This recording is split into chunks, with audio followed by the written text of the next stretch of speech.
today. I've got a few housekeeping items for you before we get started.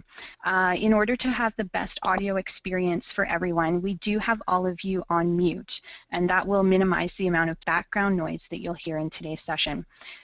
What that means is that while you'll be able to hear us speaking, we are not going to be able to hear you. We will, however, be taking questions throughout the session. So if you have a comment or question at any time, please type it into the question box at the bottom of your GoTo control panel, and that's located at the right of your screen. We're going to do our best to either answer your question right there in the question box or in our question period at the end of today's session. If you experience any technical issues today that impact your ability to see and hear the presentation, please drop us a note via the question box. We'll also communicate with all of you here if we notice anything on our end that might affect your experience. We're going to cover a lot of information today. Please don't worry about taking frantic notes, as we are recording today's session, and we will email you with the link to this recording. We're also live tweeting today's webinar from @CharityVillage on Twitter using the hashtag #CVWebinar, so feel free to join in there with your comments and questions and observations. And with that, I'd like to introduce Lori Gotlieb, who is our presenter for today. Hi and welcome. Thanks, Marina. Pleasure to be here today. I see that we have a lot of people on the webinar, which is really exciting for me. And I always like trying to share best practices. Let me tell you a little bit about myself. I'm a funny girl. It's really hard for me to do webinars. For those that do know me, know that I'm very visual. So, I was thinking about who am I and how do I explain who I am. And I remember seeing Barbra Streisand in concert one year and thought this was somebody who just epitomize what I thought was just beautiful, and so I thought I'd share. This is my inner me, but this is the actual me. Let me tell you a little bit about myself. I've been in the field for more than 25 years. I'm sticking to the number 25. It's probably a lot more than that, but that's my go-to year.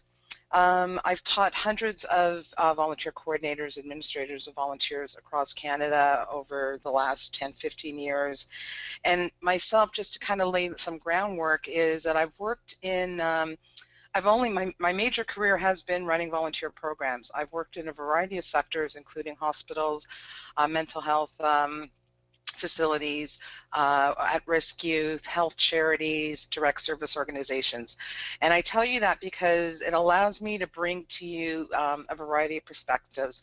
I think that even though we're all in the nonprofit world, or maybe some of us aren't in the nonprofit world, that the sectors are very different. And so over the years, all my information, all my thoughts and processes have been collected by the variety of sectors that I've worked in.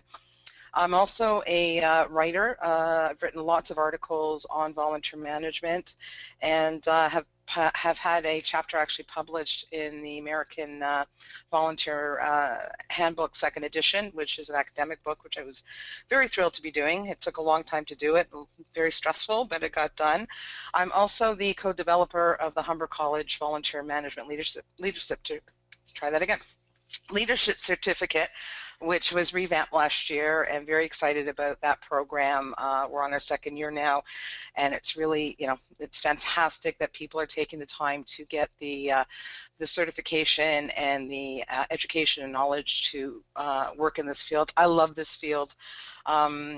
I can't think of any other field that I want to work in, but at the end of the day, what I like to do is push the boundaries. I try to be as creative as I can, and as a consultant now, when I have conversations with administrators or volunteers, it always seems to come back to the basic issues. And my tagline or go-to line is be creative, think outside the box.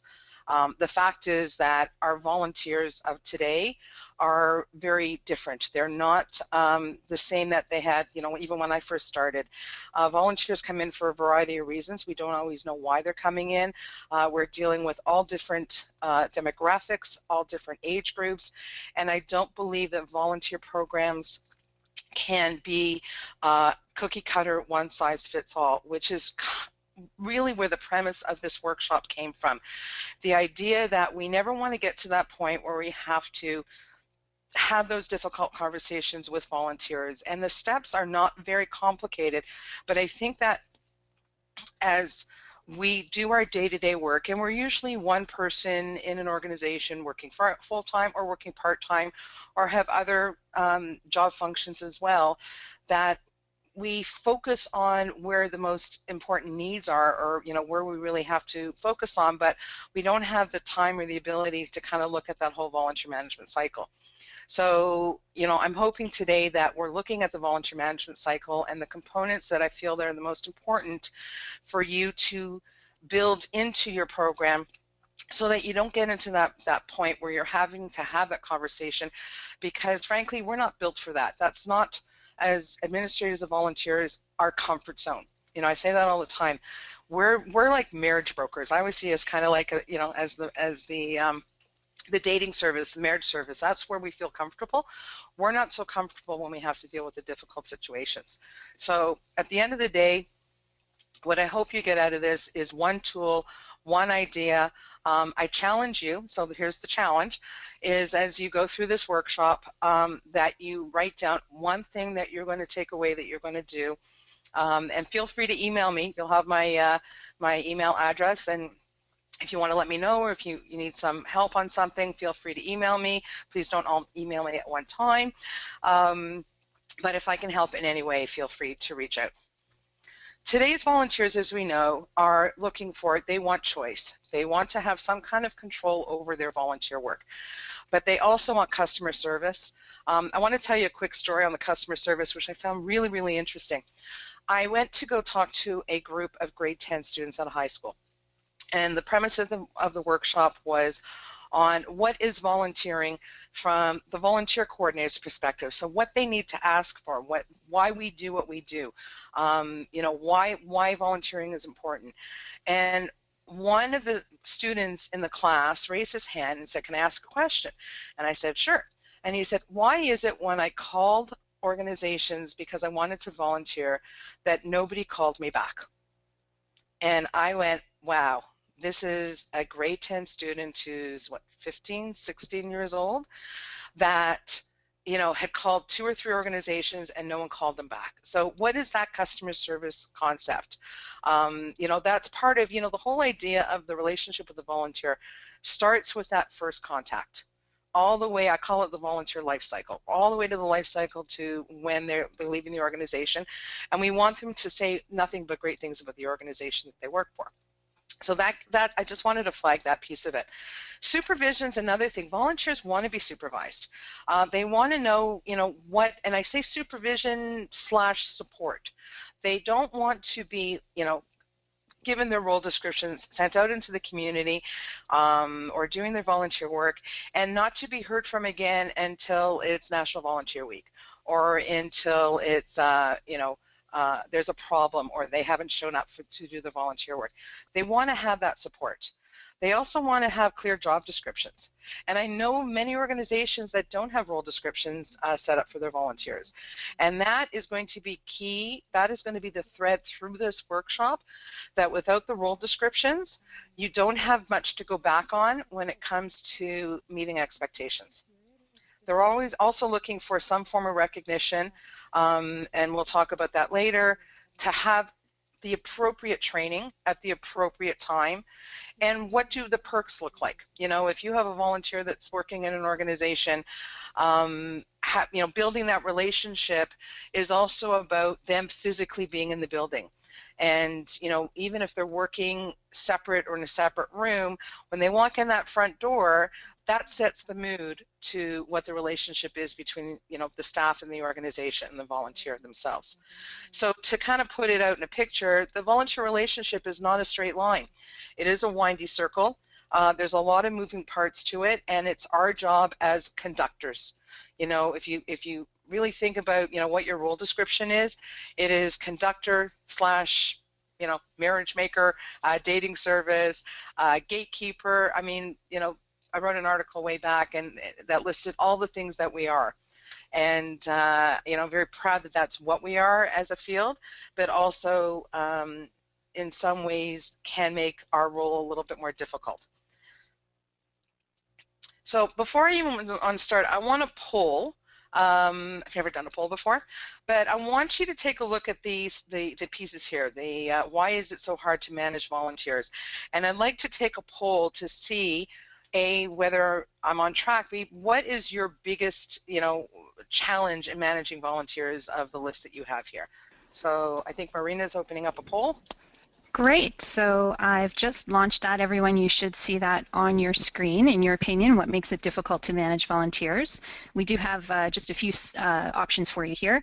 Lack of supervision, poor onboarding process, you're just happy they're helping out, different volunteers have different motivations, or other. And just while everyone's voting, I just wanted to make a quick note. We do know that some users are experiencing some sound issues. We're going to give it a few more minutes and see if it continues, and if not, we'll jump in and see if we can fix that up, okay? And so it looks like most people have voted here, so I'm just going to share this result with everyone. So Lori, it looks like lack of supervision, 13%. Poor onboarding process, 19%. You're just happy they're helping out, 10%. Different volunteers have different motivations, 42%, and others, 16%. That's great, thank you. I'm just marking down. So, I think that that's really a great reference to kind of exactly what I was talking about before, is that taking that time in the front end is how we're going to be able to work it in the back end. I'm just curious, why has it gone to? That may have happened because of the poll. Lori, if you could just switch it back to slideshow, that would be great. There you go, sorry guys. So exactly, I mean, this is the, when I looked at one of the challenges of managing volunteers is I'm not surprised to see that volunteers have different motivations, because that's exactly what we're dealing with right now. But the numbers were pretty high in a lot of the areas. So hopefully as we go into this workshop, some of those challenges that you have, there'll be some tips and tools and some answers to that. So thank you. I wanted to give you this slide because you will get the slide deck, because looking at the volunteer management cycle, there is really those three areas. There's a pre-volunteering component that we have to look at, and that is looking at, who are our prospective volunteers and who do we want to have coming into our organization? What are we looking for? The whole recruitment process, and then that selection process, and that selection process is that screening process, is that section where we're focusing on making sure that we're getting the right volunteer into the right role, and we understand why they're coming in. Because again, at the end of the day, if we're not getting the right volunteer in, then we'll have to look at that challenging part of either removing a volunteer or having to change what their role is, and that takes a lot of our time. But when you look at the whole concept, there are tools and roles in each one of these slides, I guess, so to speak, that you have to put in some resources and tools so that you make sure that you don't get to that point where we're unsuccessful. Okay. So what did I come up with? I came up with the SAVE approach, and you're probably thinking, well, it's supposed to be one word per acronym, but I couldn't do it. I just couldn't do it. I just felt that there was so many components that we needed to have in here, but the concept of saving hopefully will allow you to kind of bring it up. And there is a tool that I've developed that you can put this on your wall or use it for your own training that will help you out. So we're going to go through these processes.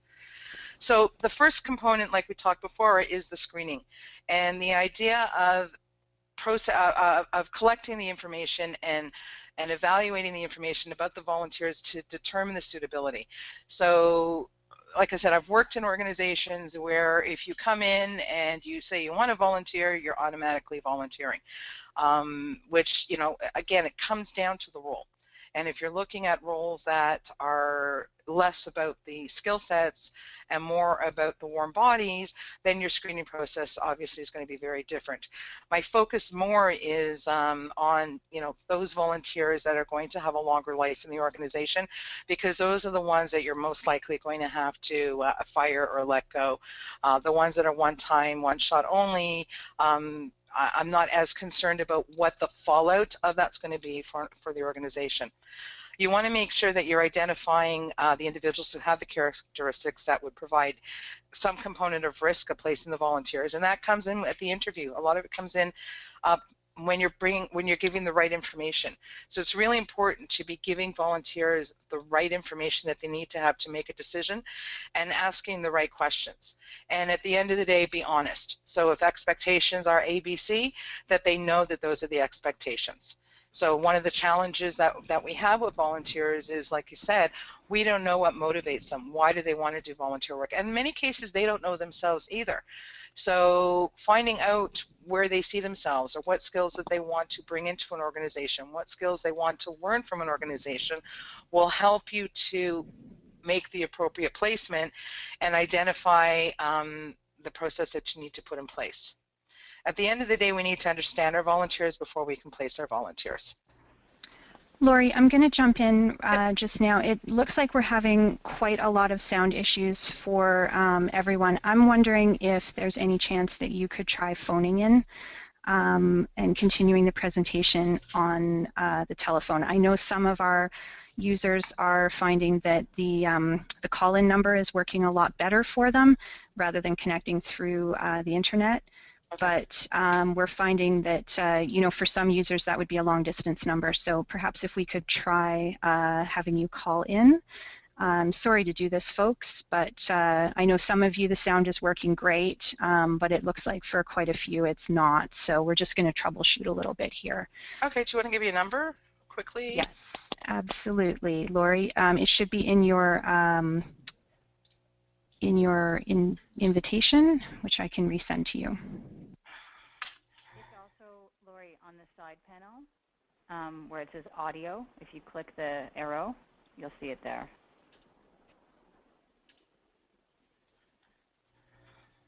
No. Look at the ID webinar here. 488331. Okay, just give me the phone number quick so I can. Apologies, everyone. We'll have this sorted out in just a moment. Oh, wait, you know what? I've got your phone.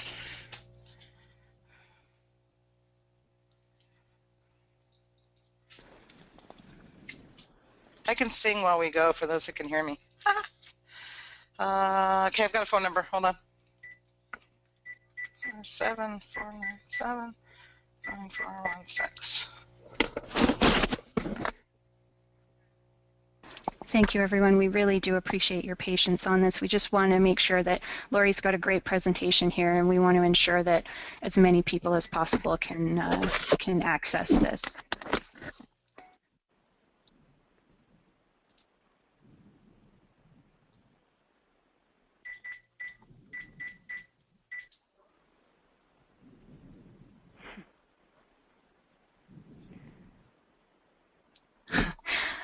Opal, I don't think you want to hear us singing right now. For all of those requesting karaoke, you might regret that.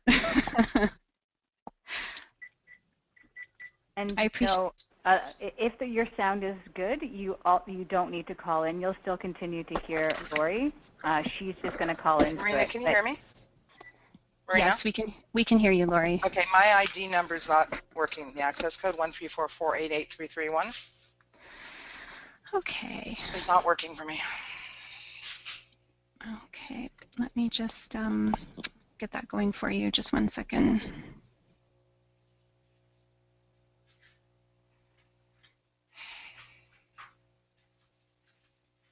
Sorry, everybody.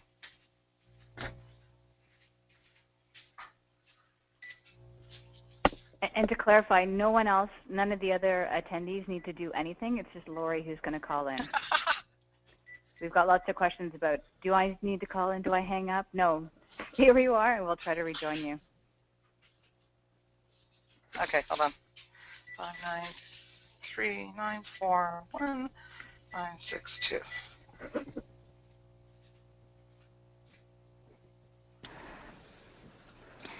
Oh, I don't have a PIN number. Do you have a PIN number for me? It should be coming through, Lori. Not yet.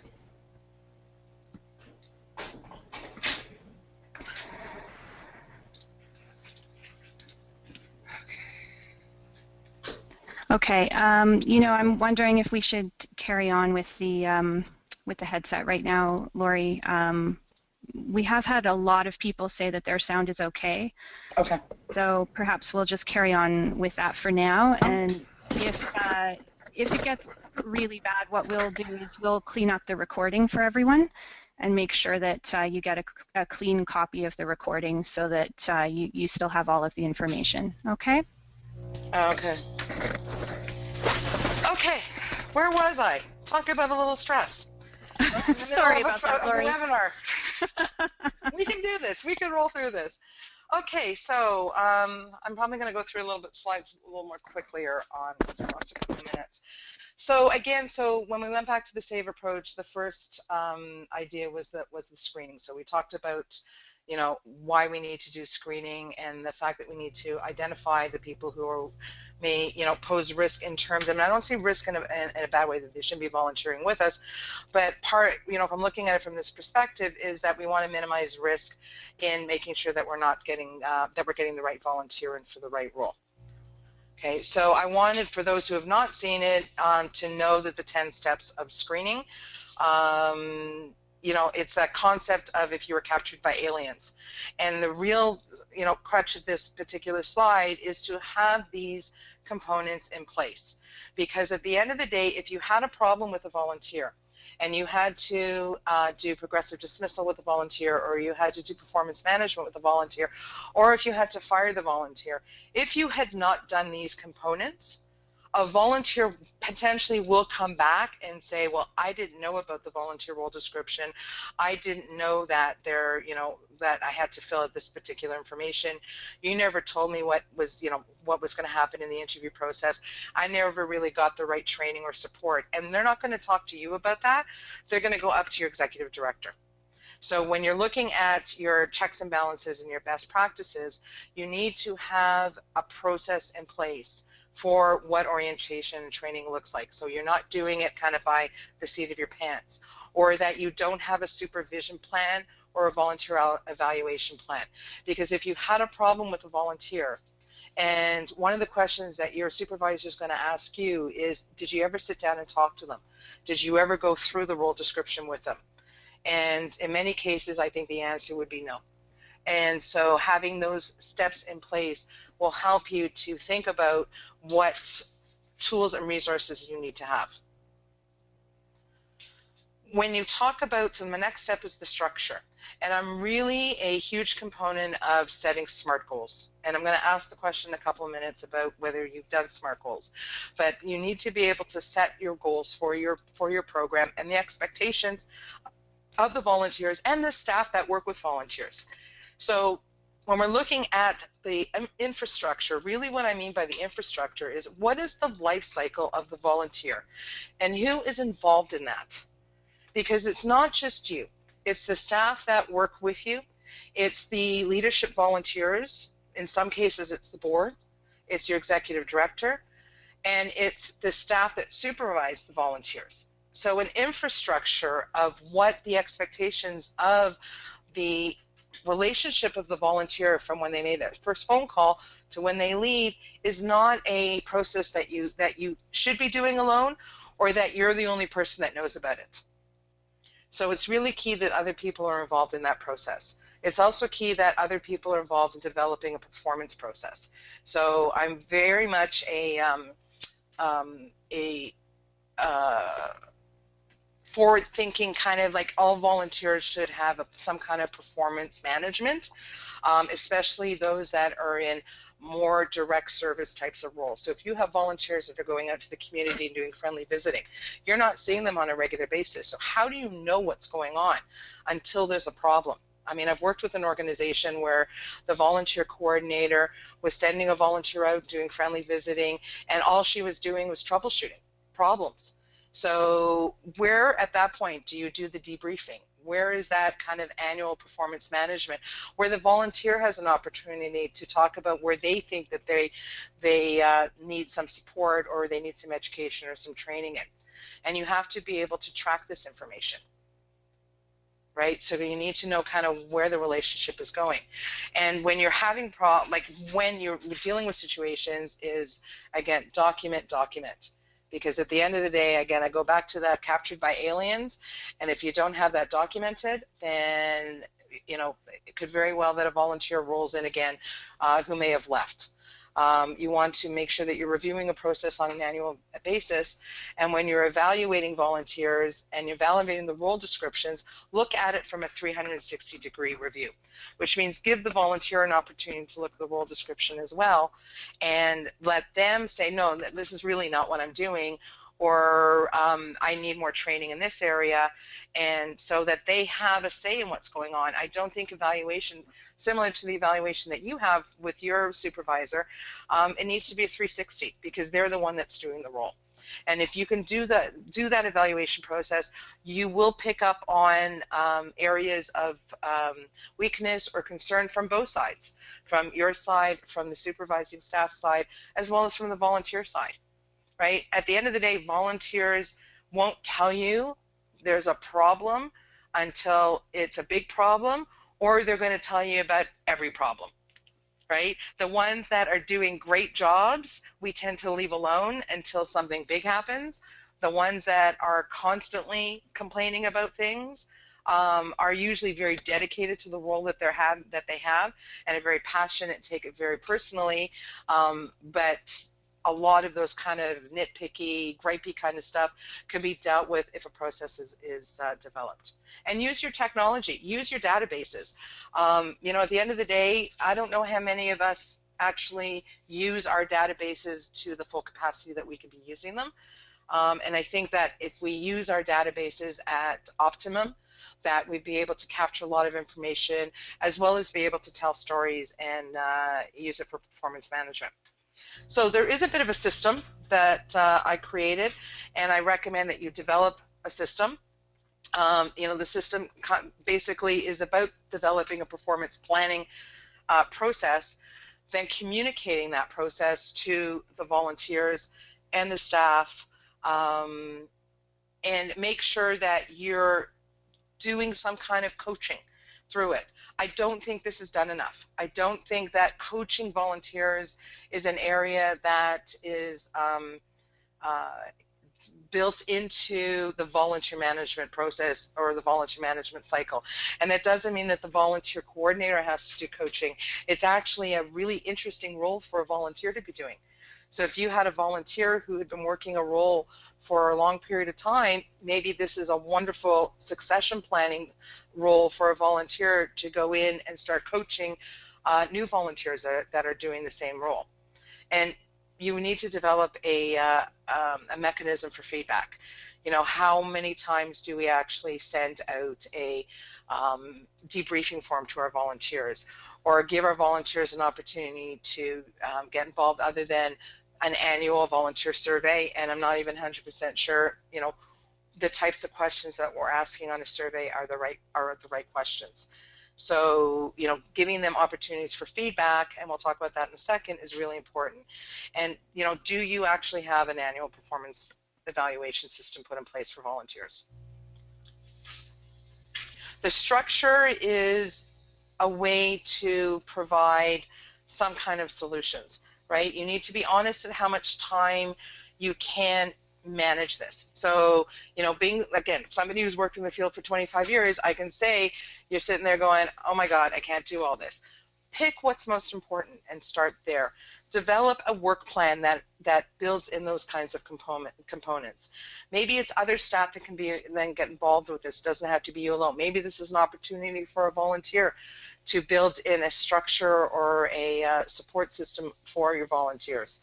You want to make sure that you're helping your volunteers go through that lifespan of their volunteer work so that we're not dealing with issues, right? And you want to be able to work to sustainable solutions, which is focusing on training and education of volunteers and making sure that your policies, procedures, guidebooks, handbooks have this information.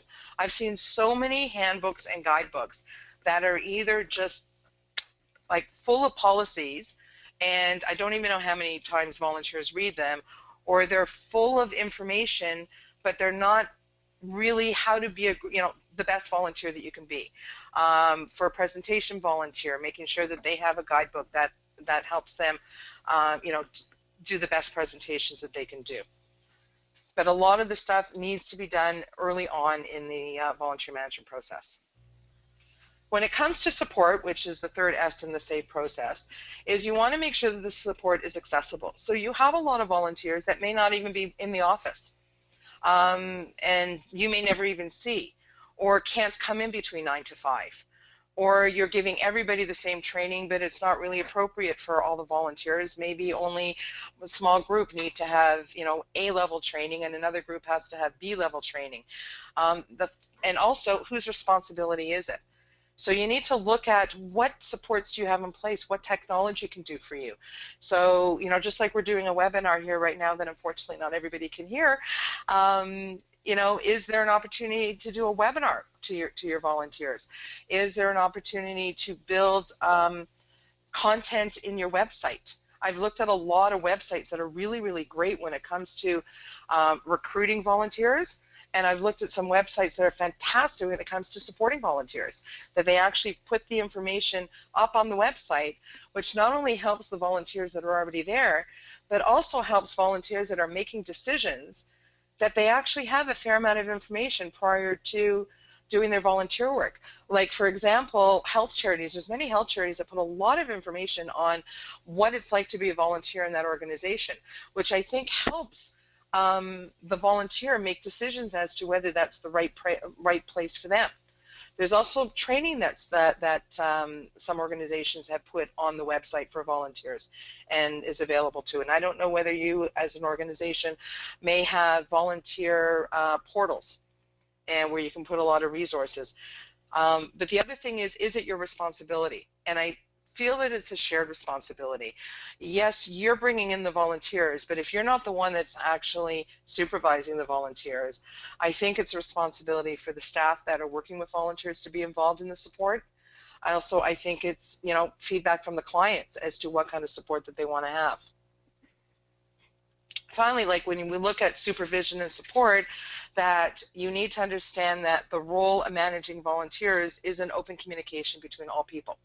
So many times I've heard, I don't want to work with volunteers, or Johnny was too much trouble, so I'm not going to bother anymore. If you have that ongoing feedback from the staff that work with volunteers, if you kind of take that time to check in with departments or programs, go to planning meetings, send out best practices tips, build in a workshop for staff on working with volunteers, that will help to reinforce the support circle around the volunteer, because the support circle around the volunteer is not just you. And I probably should have pulled that, because I think everybody agrees with that. It's not just our role to support the volunteer, it's everybody's role that works with the volunteer. So some of the strategies that I thought of to come up to support for supporting volunteers is a mentorship buddy program, where it's a great opportunity for volunteers that are seasoned to mentor or buddy with volunteers that are new to their role. It helps alleviate a lot of the unknown for the volunteers, and also gives an opportunity for you to see where things are going with the volunteers. They're going through their life cycle role, and then let's say a leadership volunteer is mentoring 3 volunteers, and then they're just checking in with you. So you have a bit of a hierarchy that allows you to do the other things that you need to do. Gives a great opportunity for a leadership volunteer, so for succession, as well as it gives the new volunteer, an opportunity to learn from somebody who's actually on the ground doing the work. Team buildings and team meetings, an open door policy. I mean, I have heard many times that volunteers have tried to reach volunteer coordinators, but they haven't been able to. So what is your policy on that? How do you want to work with the volunteers that you have right now? Do you want to set, do you have an open door that people can come in all the time? Is it that your door is so open that you can never actually get any work done? I've heard of volunteer coordinators that are just never reachable. Have those debriefing sessions. after, especially when you have volunteers that are going out and doing presentations or out in the community, so they have an opportunity to kind of tell you where they think that they need some support. Shadowing, going in and shadowing before you even start volunteer work. So to tell you a story, I had a gentleman who wanted to do volunteer work when I was working in an organization, and he was so quiet and so shy at the interview process that when we got to the point of finding the right role, what he wanted to do and what I felt he would be good at were two very different things. He really wasn't sure what he wanted to do, but he wanted to go into pharmacy school. He was at university. And so I proposed that he shadow a customer service line. And he looked at me like I was insane. Didn't actually say anything, but just looked at me like I was crazy. And I said, just try it. Let's just shadow for a couple of weeks and see how this goes. And so I connected him with a seasoned volunteer that was doing the customer service line. And and she was kind of the one that was coaching him through it. And long story short, he ended up taking the role. He stayed there for a year and a half. He got into pharmacy school. We were one of the references that he had, and he's an active pharmacist right now. And it's something that I don't think we would have, based on that interview process, would have been able to figure out if I didn't kind of look at, what was the best role for him, or add that shadowing component, which is kind of that safety net between, the actual active work and, making the decision as to whether that was the best role for him. So there's a couple of other support systems here, volunteer get-togethers where they have an opportunity to meet each other because they don't get to do that very often. And that recognition reflects the roles. So, when we talk about support, we talk about acknowledgement, and I'll go into that in a couple of minutes. But acknowledging the volunteers, need to have some kind of recognition, but it doesn't always have to be a big thing. So, as I said, and I'm going to ask a very quick question, that SMART goals are really important. So I just wanted a poll to see how many people use SMART goals. Great, so we're going to just launch that for everybody. So if you can go ahead and vote on your screen. Do you currently use SMART goals with your volunteers? Yes, no, or I don't know. And we'll just give it a few more seconds. We've got almost everybody voting here. Okay, great. I'm going to close that and share the results with everyone. So it looks like 32% yes, 52% no, and 16% I don't know. Great, and thanks. Lori, perhaps you could just go over one more time what the SMART goal references and what it stands for. Excellent, I will. Okay, so I have to go back to that slide share again. There we go. So the SMART goals are setting goals for your program or even a specific project that are very specific, that you can measure them so that you can say, once I'm going to do this activity, that my expected result will be, if I do an orientation and I create an orientation process that is let's say if I do a group orientation, I develop a group orientation, and I want to make sure that 80% of my volunteers are going to show up. These are the things that I need to put into place to ensure that 80% are going to show up. So you've developed something that's measurable, something that's attainable, something that's relevant to the actual project that you're doing, and the key point is time bound. So it's not kind of left out there. So I'm going to do this particular project, and it will be done by this period of time. So that's a SMART goal. I highly recommend that you look into building SMART goals into the, your strategic planning in your department. Okay. You also want to make sure that you give your volunteers the attention that they need, get to know your volunteers, revise the roles if needed, provide new opportunities for keeping them involved and motivated if they've kind of lost interest, and ensure that they have ongoing support and education. One key component is communicating the value of the volunteer. And part of doing that is those clear goals and expectations and clarifying the roles. So when you go and you're interviewing a volunteer, connecting that role into the organization's mission, vision, and goals. So by doing presentations on this particular subject, we will be reaching out to, our community of 1,000 members, and these are the 4 key points that we want to make sure that we get across to them so that they will come back into the fold and be healthier individuals. Will have a better understanding as to what us as an organization could do for them. So we want to make sure that we're communicating that value to our volunteers and that they understand where they're connected. We also want to make sure from a volunteer perspective that it's a social, welcoming, and fun environment.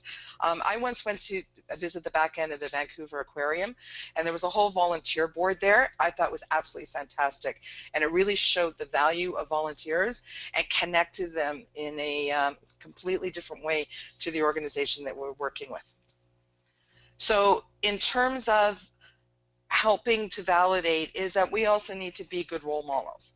So we need to ensure that we feel validated, so that they feel validated, that we're, happy at what we're doing, because they feed off of that as well too. We want to make sure that, we're not getting involved in things like gossip and all those kinds of things that go on in the office, because the volunteers feel that, and it really starts chipping away at their role and how they feel comfortable. And that's when we start getting into difficult situations with volunteers, because they feed into it as well. Encouraging volunteers is really important, and taking the time to say thank you, to provide a comfortable space for volunteers, to build a volunteer-friendly environment, give them some space, make sure that, when they're walking down the hallways, that they feel like they're part of something and that they're not separate from the rest of the organization, that they understand where their role is within the organization. An example of that, just to give you an idea, is one of the organizations that I worked with. The volunteers, when they walk through the organization, had to walk by pretty much everybody's office. And this happened daily. So what I had to explain to the volunteers was that we're in a bit of a fishbowl, and so that's not that the staff don't appreciate what you're doing or love the fact that you're here, but if they stopped to say hi every single day that you came in, they would never get any work done. So giving them kind of the understanding of what the atmosphere looks like in the organization kind of helped the volunteer to understand and make them feel like they weren't, they weren't being less valued. So the voluntary evaluation process I'm going to go through, I'm just conscious of time, I lost a few minutes there, but it's about developing a process, communicating the process, implementing the process, and then once you've done it, evaluating, is it working? And if it's not working, then, kind of shift the boat a little bit to the other side. Okay? When it comes to feedback and giving volunteers feedback, it matters. And there's different kinds of feedback. I call it the 3 kinds of feedback. Is the feedback of appreciation. So at the end of the day, when, appreciation is fundamentally a relationship, that the way humans connect, right? So, thank you for doing what you're doing is really saying that I see you. I understand where you're connected in the organization. I know how hard you've been working, and guess what? You matter, right? So that's, to me, what appreciation is about. That, to me, is what recognition is about. It's more than just that, like I said, the barbecue, the certificate, the letter from the executive director. It's really about ensuring that there's that feedback mechanism, and so that it's not just that once a year component. The second part is the coaching, and part of coaching or education or learning is also part of feedback. And if you have these feedback mechanisms in place, I hope you can see at this point where you're starting to see that you have a better connection with your volunteers, and therefore you're able to slow down or stop some of that negative components that are coming through.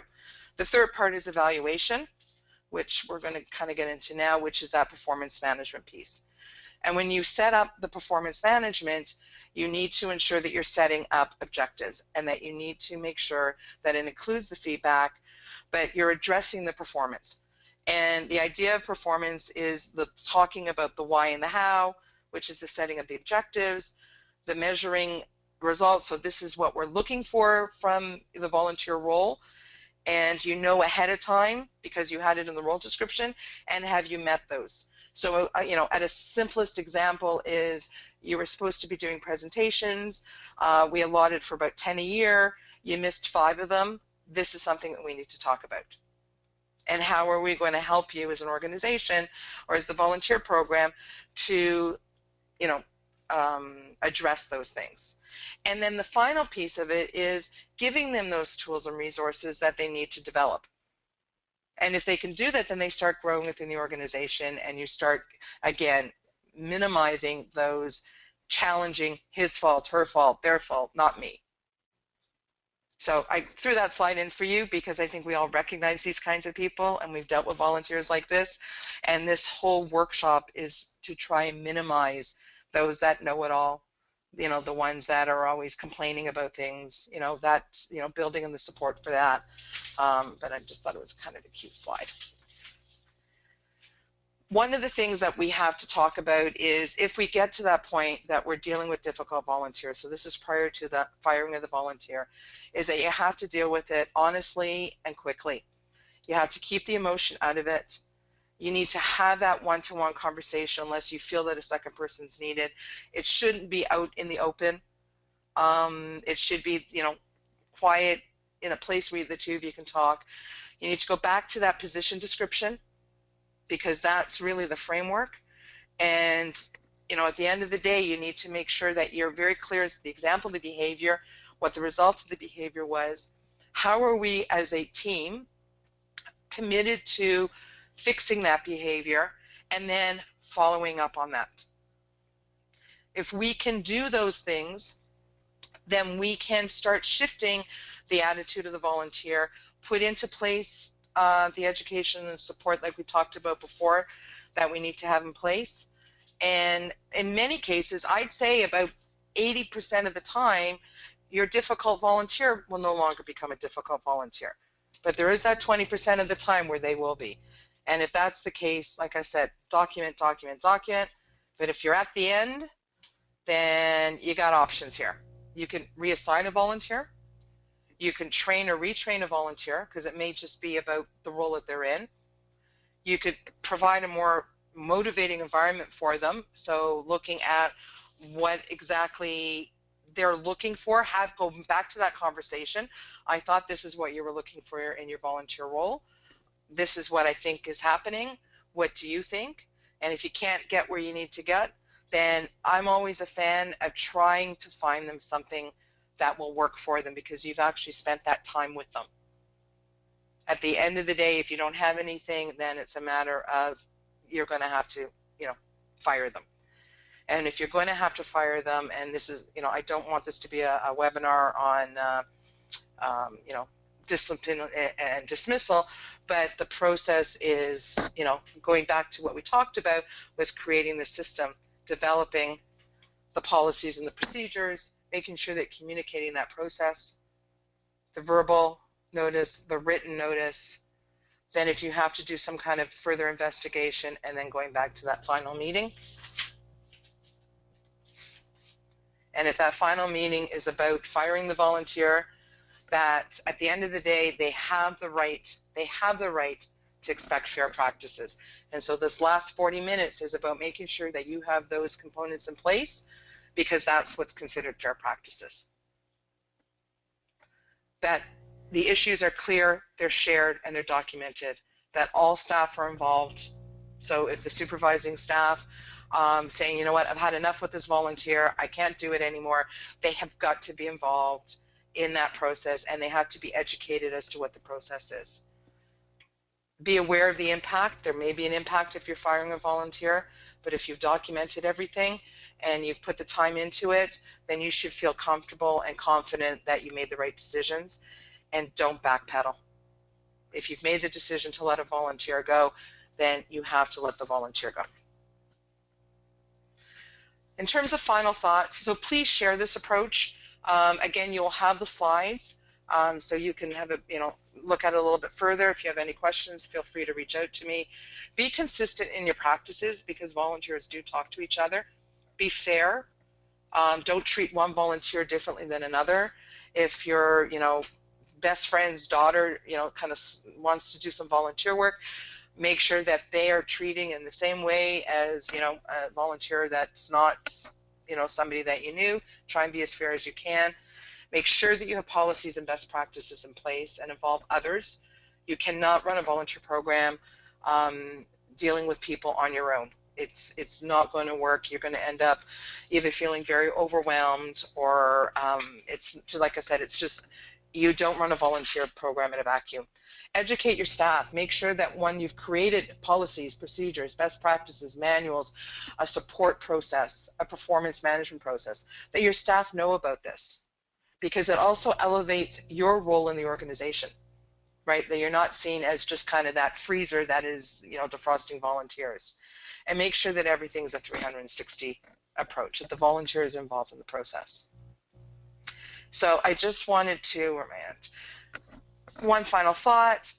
Hopefully, I've given you a lot of good ideas, but at this point, what you need to do is identify them, share them, and build them, try them out, and then release them.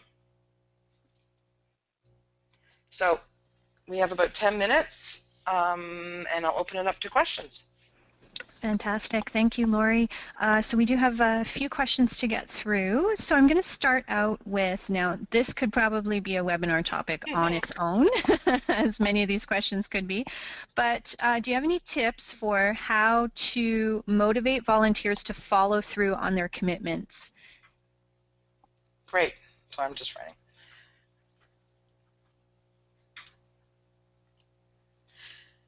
Absolutely. So in terms of motivating volunteers, and at one point, I guess the question back is at what point of their commitment are we having problems with? So the role description is a motivational tool.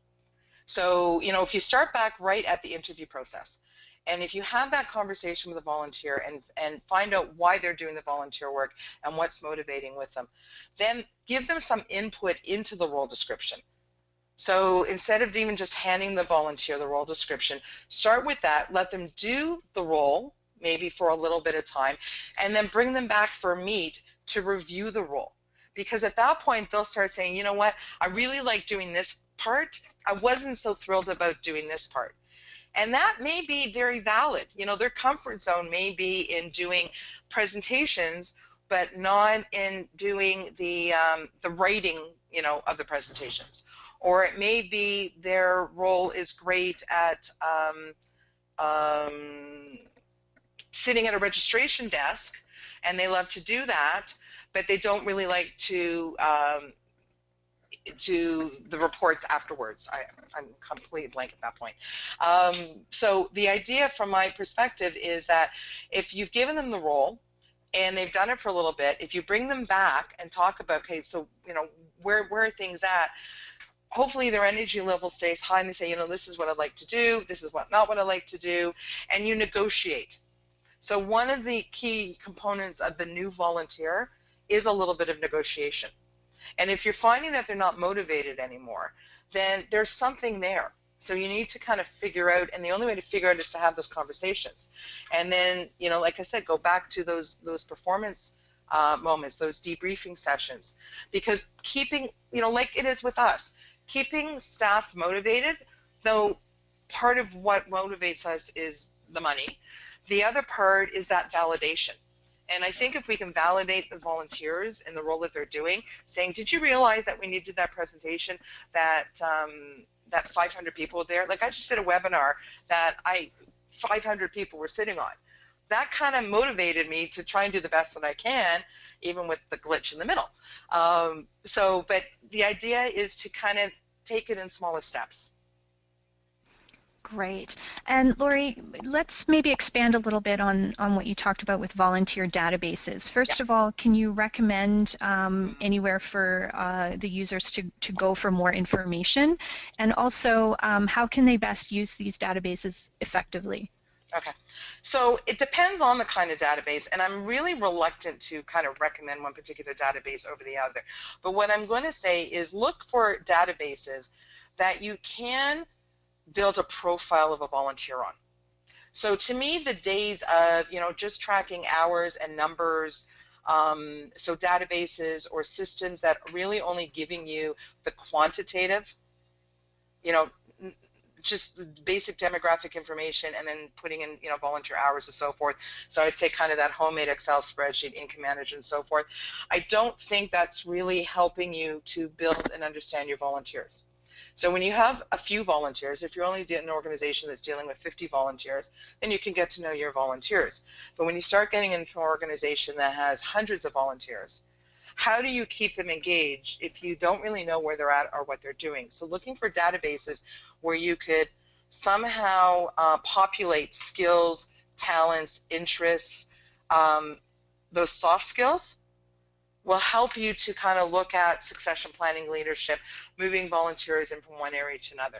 So if I was a volunteer and I'm working, on a committee, a special events committee, but there's a role that, let's say, opens up on a board committee, that the volunteer coordinator can kind of look at my profile before even approaching me versus sending out like a call for board members, these blank calls that go out that nobody can get anybody for. And then they can call me and they can say, hey, I noticed you had this skill, this skill, this skill. Can we have a conversation about maybe moving you into a different kind of a role? So using the database to understand your volunteers. That type of database I would recommend. That's great. Thanks, Lori. Now, when we talk about screening volunteers, if it comes that you need to decline a volunteer or not bring a volunteer into your program because they're not the right fit, what's the best way to communicate this so that you're not discouraging them, or perhaps they might be a prospective donor, and what's a good way of handling that conversation? Okay. My personal take on this is they've taken the time to have the interview, then you need to take the time to have the conversation as to why that's not going to be a fit. And maybe through that conversation, there may be something that comes out of it that, like I said, you may say, hey, you know what, I know of an organization that may be able to use your skills, and passing them on. I think that also you never know that the volunteer that you said no to now may not be the best volunteer 6 months from now based on their skill sets. If you're going to not bring in a volunteer because of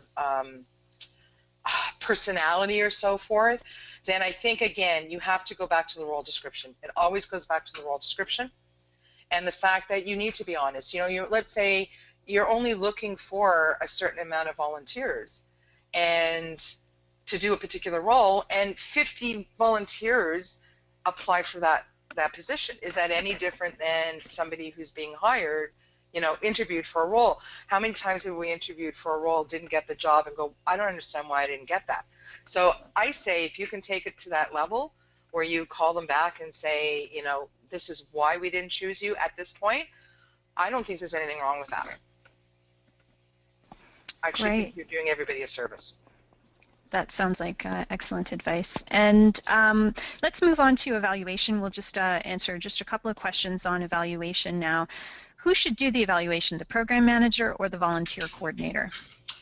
You have options here. So if your relationship with the role is minimal, then I believe that it should be the program coordinator that is involved. Now, it may be the three of you sit down and talk about it, but if you're just the person who has just put them through the process, but you didn't really have a relationship with the volunteer, then I think the best person to be doing the evaluation is the program person, because remember, the evaluation of their role is about their role. So if you're not the expert in that role, and in many cases we're not, then what can you add a value? You're just getting the information from the supervisor and you're communicating it.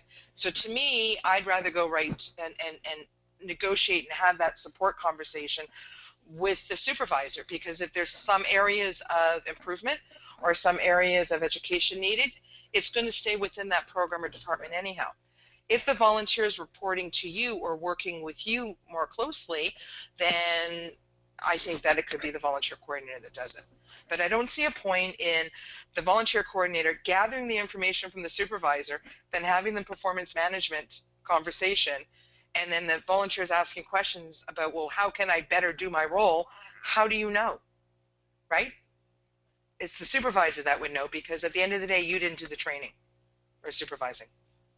So I think you have to look at the roles, and that's the best person to do it. If the supervisor doesn't want to do it, then, you know, there's a bit of a hybrid approach that you could probably use, where you do the initial evaluation, and then the key components that get pulled out of it go back to the supervisor. So you could do that hybrid approach as well. But to me, if a volunteer is spending a lot of time working in a particular program, then that half hour, you know, annually with the supervisor, I think really builds a lot of credentials, a lot of value to the whole volunteer program. Wonderful. And we'll just do one quick question to finish up today. Does performance management work the same for all age groups, or do you find that different age demographics require a slightly different approach? Excellent question. Absolutely, performance management is not the same for all age groups. I mean, when you're dealing with you know, young youth, they're bringing in this excitement and there's this passion that they have, but they don't have the skills yet. They don't understand the performance management component as a traditional model. So I think that you need to build the framework, but the conversations could be very different. But at the end of the day, you know, it's like, what are the expectations are related to the role. But what the conversation looks like, I totally feel that you have to look at, you know, each group or each individual differently. So excellent question. I think in fact, the whole management of volunteers, even the support, even the acknowledgement, I think really needs to be a bit of a shifted approach depending on the group that you're working with. Because you have to think about it. Somebody who's a newcomer to Canada that's doing volunteer work because they've never worked before in Canada, to go into a traditional performance management could be a little challenging. But then on the other hand, it depends on the role that they're getting. So it's a combination of the role and the risk of the role and the person. But the framework, what you want to get out of it, I think, is the same. It's about growth, right? It's about mitigating risk and growing the volunteer. Those are the two key pieces that I see in a performance management process. Wonderful. Well, I think that's a great place to end today's session. I want to thank you again, Lori. It was a great presentation, and thanks for being a trooper with all of the technical issues. I owe you one. Before we sign off, I want to Before we sign off, I want to thank everyone for joining us today, and thank you as well for sticking through some technical issues that I know some of you had and some of you didn't have, and we certainly appreciate your patience. We will be following up with you by email with a webinar recording and presentation slides, and Lori has generously given us a couple of downloadable resources to pass along to you as well. We're also going to include a link to a very short survey. It only takes about 5 minutes to fill it out. If you can do that, it would be really helpful for us to further refine our webinar content and our delivery. You're going to have an opportunity there to let us know if there's any future topics you'd like to see covered. And on that note, I also just want to let you know that our next webinar is coming up on October 22nd. Sheena Greer is going to be presenting on how nonprofit professionals can create healthy boundaries. So that might be of interest to you, and there will be a link to register in the email that you receive tomorrow. So thank you again for joining us, and I hope that you have a wonderful rest of your day. Thanks, everybody.